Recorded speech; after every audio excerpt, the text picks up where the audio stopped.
На Републичкиот совет за безбедност во сообраќајот и на Факултетот за безбедност, што заедно со нас придонесуваат за зголемување на сообраќајната култура.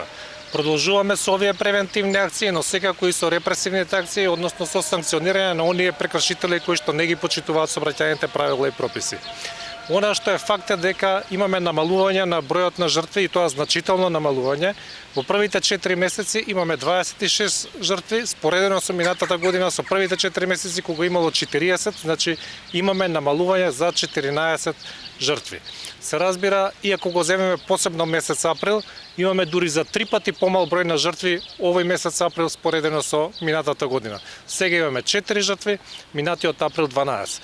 Но за нас и една жртва е премногу и затоа посветено работиме како во овој превентивен дел со пораки до граѓаните, со совети како да ја подобриме сообраќајната култура, но се разбира за оние кои што не ги почитуваат законите следат и репресивните мерки. Ви благодарам многу.